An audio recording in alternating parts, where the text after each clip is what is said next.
여러분, 오늘 주일에 이어서 구원에 대한 얘기를 잠시 나누고 기도에 들어가려고 하는데요.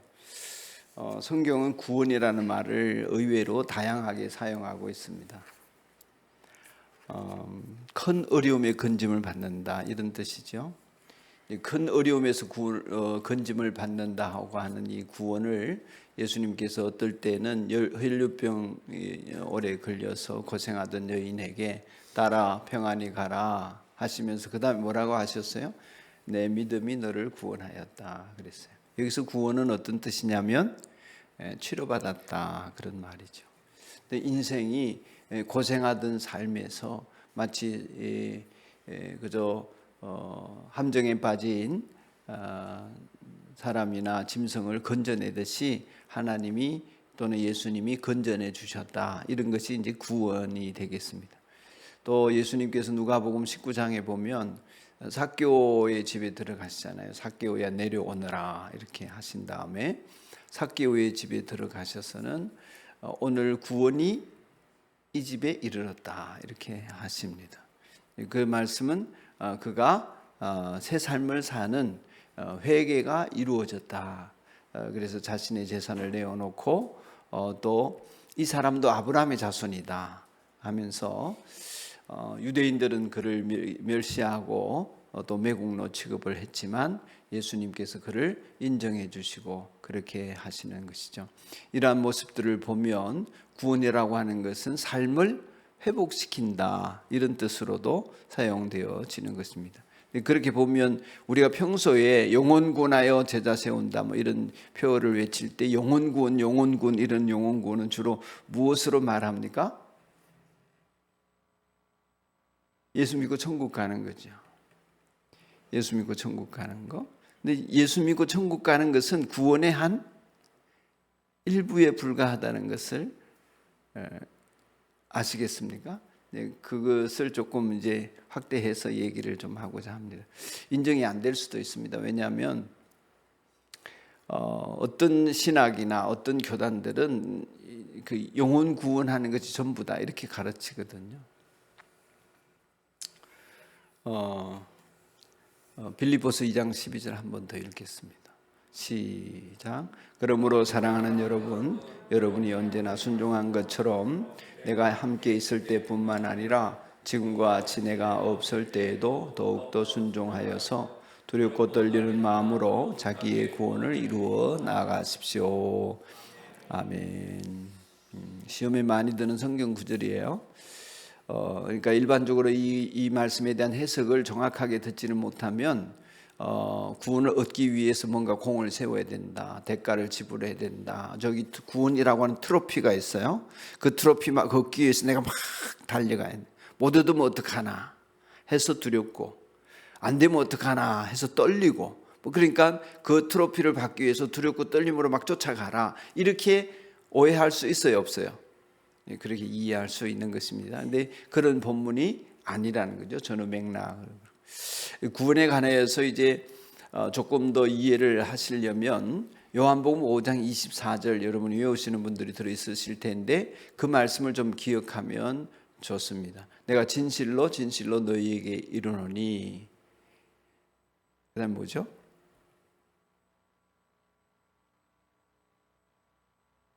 주상호 전사님 뭐죠? 내 말을 듣고 나 보내신 이를 믿는 사람은, 그 다음에요, 영생을 얻었고 사망에 이르지 아니하나니 죽음에서 생명으로 옮겨느니라. 그랬습니다. 할렐루야. 여기는 우리가 구원은 예수님 말씀하신 진정으로 이 정말이다, 진짜다. 근데 구원의 세 가지 단계를 얘기를 하고 있습니다. 내 말을 듣고 또 나 보내신 이를 믿는 사람, 예수님 영접한 사람, 그 사람은 영생을 얻었다 그랬습니다.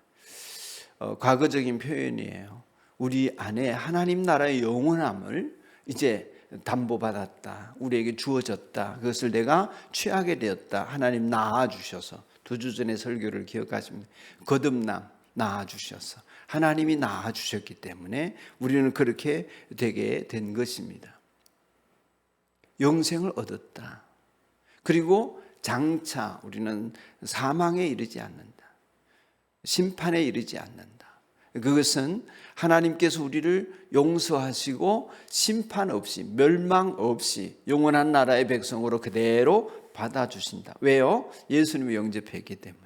십자가의 은혜와 공로로 말미암아 심판 없이 우리를 하나님이 정죄하지 않고 받아주신다. 하나님 심판하시면 우리 다 지옥 갈 죄인이지만 하나님 그 심판을 십자가의 보혈로 면하게 해 주셔서 영원한 나라에 그냥 무사 통과하게 해 주신다.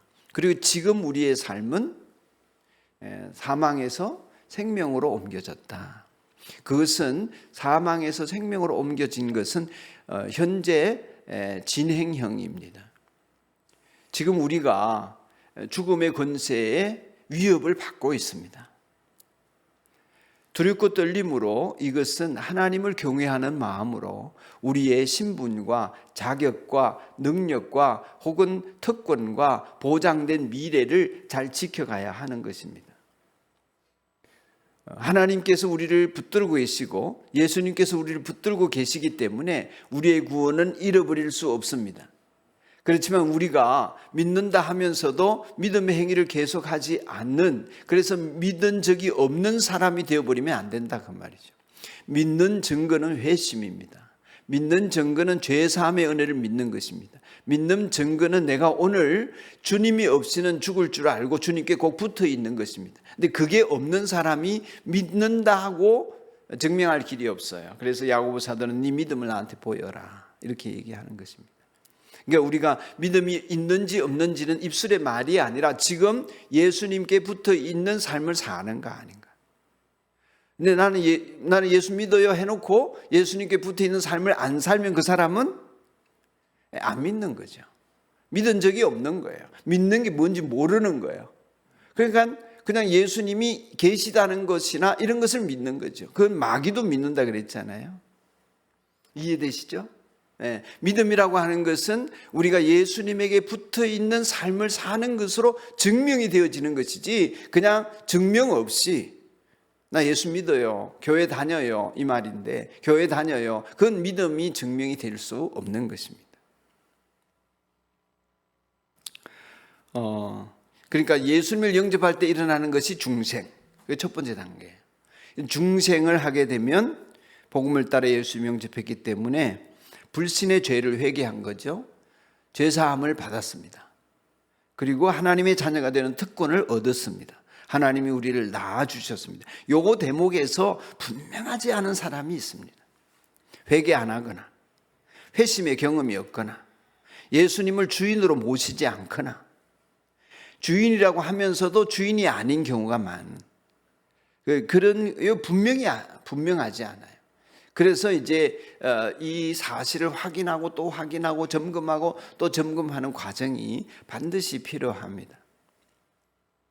하나님의 성령이 내 안에 임하셔서 이끄시는 것이죠. 그래서 나는 아직 여리고 어리고 보잘것없지만 그 성령의 인도하심을 따라 살아가는 새로운 욕구를 따라 가려고 하는 사람이 되어지는 것이죠. 왜냐하면 이제 싫거든요. 죄 사함 받은 이상 죄가 싫거든요. 적어도 한두 가지는 싫거든요. 더 이상 지옥 가고 싶지 않거든요. 그 지옥 가는 죄를 범하면서 계속 살고 싶지는 않거든요. 그런데 약해서 넘어지죠. 그것이 불신앙의 증거는 아니에요. 넘어지고 잘못하고 죄 짓고 이러는 게 불신앙의 증거는 아닙니다. 불신앙의 증거는 예수님에게 붙어 있으려고 하지 않는 거예요. 그래서 이렇게 예수님을 영접하고 중생하게 되면 죽었던 영이 살아난 것이고 죽었던 영이 살아날 때 무엇이 시작됩니까? 하나님과의 교제가 시작이 되는 거예요. 영의 부활과 함께 영적인 하나님과 하나님은 영이시니 예배하는 자가 영과 진리로 예배할지니라 이게 뭔지를 알게 되는 거예요. 그래서 영적인 교제를 하나님과 함께 해 나가는 것입니다. 신령한 생활이 시작이 되는 거예요. 이 첫 번째 구원의 단계입니다. 중생하게 되면 이제 영적인 생활이 시작되어지면서 두 번째 단계로 넘어갑니다. 그것이 무엇입니까? 점점 성숙하면서 예수님을 닮아가는 거예요. 육신을 가지고 있는 이상은 자꾸 넘어진다고 그랬죠? 죄를 자꾸 짓습니다. 죄를 지음에도 불구하고 자꾸 예수님에게 붙어 있고 예수님을 향하여 나아가고 예수님 안에 있는 삶을 즐거워하며 살아가고 그것을 추구하며 나아갈 때에 우리 안에 성화가 시작이 되어지는 것입니다. 성화. 이게 두 번째 단계. 첫 번째는 의롭다, 의화라면 두 번째 단계는 성화. 그래서 예수님을 닮는다는 것의 핵심이 뭐냐 하면은 예수님의 성품을 닮는 거예요. 성경의 9가지 열매처럼. 그리고 예수님이 하시는 일을 쫓아가는 거예요. 따라하는 거예요. 이웃을 사랑하는 일, 다른 사람을 긍휼히 여기는 일, 연민을 가지고서 주변 사람들을 어떻게 하든지 내 것으로 베풀고 나누고 섬겨서 돕고 세워주고 하나님의 자녀가 되도록 하는 일, 이런 일들을 예수님이 하셨듯이 예수님의 3대 사역은 가르치시고 치료하시고 복음을 전파하시고 이런 일들을 반복해서 하면서 내가 점점 예수님을 닮아 자라가는데 이 일에 꼭 필요한 것이 뭡니까? 말씀과 기도와 거룩한 성찰, 회개, 그리고 하나님 앞에서 자기 자신을 돌아보는 회개를 통하여 사유함의 기쁨, 용서받는 기쁨을 계속 누려가는 것입니다. 그래서 반복적으로 죄 씻음 받음과 반복적으로 내가 죄를 인정하고 시인하고 그 죄에 동의하고 그래서 고치겠다, 고쳐야 되겠다, 이것을 죽을 때까지 하는 것입니다. 이게 성화예요. 그래서 시간이 갈수록 자꾸 죄는 없어지고 성령의 역사가 점점 더 강해지고 그것이 10%, 15%, 20%, 30% 쭉쭉쭉 올라가서 죽기 전에는 거의 예수님과 같은 생각과 마음을 품을 수 있다면 이보다 더 좋은 것은 없겠죠. 너희가 선줄로 생각한다면 넘어질까 조심해라 하는 것은 뭐냐 하면 내가 예수 믿기 때문에 더 이상 회개할 것도 없고 나아질 것도 없고 나는 이 정도면 충분하고 웬만하면 남들보다 괜찮은 신자다. 이게 굉장히 넘어지는 거예요. 예. 성찰이 없이는 그리스도인으로서 성화가 없다. 성화는 예수님의 장성한 분량에 이르도록 자라가기를 힘쓰는데 자기를 보면 자기의 초라한 모습 때문에 힘든 거예요.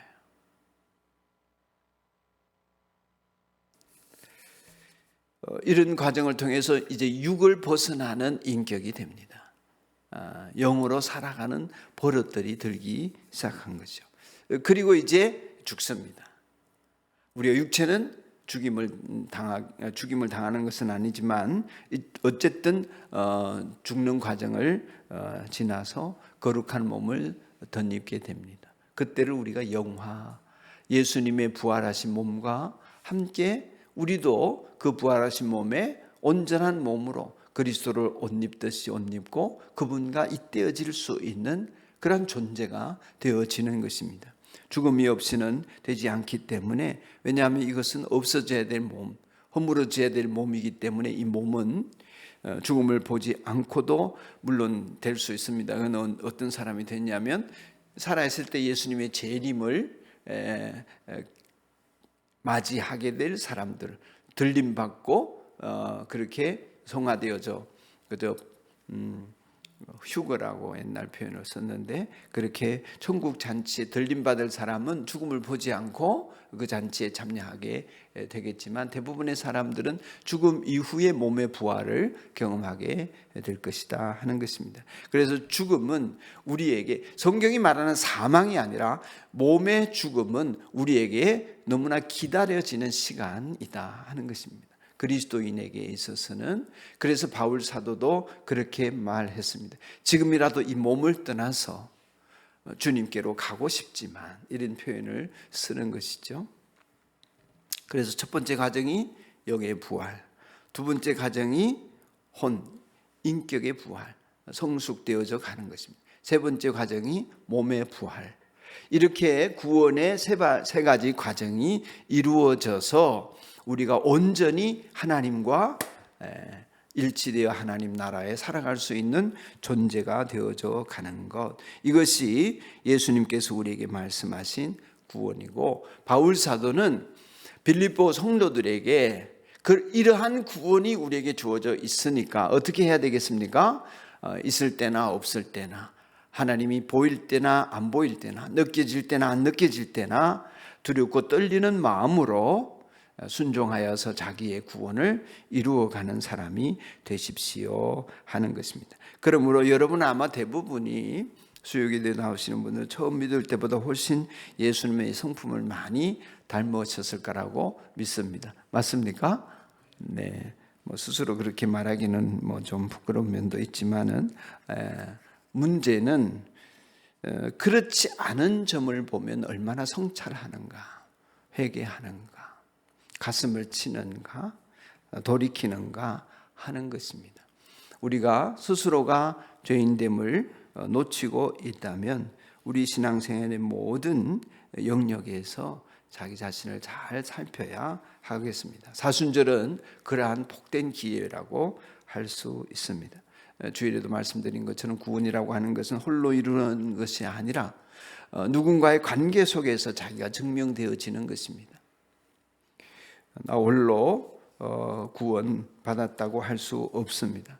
나는 믿으니까 구원 얻었다, 이게 아니고 그 믿음이, 그 구원이 증명이 되어져야 한다 하는 것입니다. 하나님 앞에서도 그렇고 사람 앞에서도 그렇습니다. 항상 그런 구원받은 자의 삶을 살아가기를 힘쓰면서 구원을 이루어가라 하신 말씀입니다. 사랑하는 여러분, 이제 말씀을 좀 접어야겠는데, 하나님께서 우리 주변 사람들에게 선한 영향력을 미칠 수 있는 영적 가마력을 주셨습니다. 예수 그리스도의 이름으로 일컬어지는 그리스도인이라면, 여러분과 저라면 목사여서가 아니라 예수님이 우리를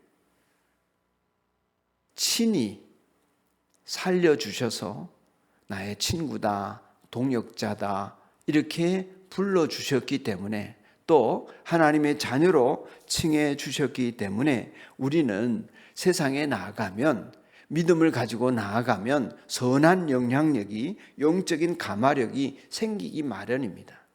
그러니 여호수아에게 말씀하신 것처럼 강하고 담대하게 세상을 보고 맞서 있어야 합니다. 하나님 앞에서 두렵고 떨지언정 세상과 사람들을 두려워하는 일이 있어서는 안 되겠습니다. 죽음조차도. 세상은 여러분이 믿는 대로 허망한 것입니다. 허망한 삶입니다. 저들이 우리 눈에 보기에 얼마나 좋게 보이든, 얼마나 능력이 있고 아름다워 보이든 그것들은 다 착각입니다. 멸망할 도성에 우리가 살고 있을 뿐인 것이죠. 현세적이고 일시적인 신기루에 불과한 것이다, 이렇게 믿으셔야 합니다. 우리는 영원한 것을 바라보고 있는 사람들이고, 이 세상에 보이는 것들은 그 영원한 것을 위한 수단일 뿐이지, 우리가 그것들을 목적 삼고 그것들을 부러워하고 그것들을 못 얻어서 안달복달할 사람들이 아니라는 것을, 여러분의 신분에 대한 인식이 분명히 있어야 세상을 맞서 있을 수 있습니다. 그렇지 않으면 세상의 큰 소리에 주눅들고 눈에 보이는 것들을 두려워하고 부러워하고 떨게 되어져 있습니다. 여러분과 저는 오직 하나님만 두려워하고 하나님 앞에서만 떨지, 세상에 대해서는 담대한 여러분이기를 축복합니다.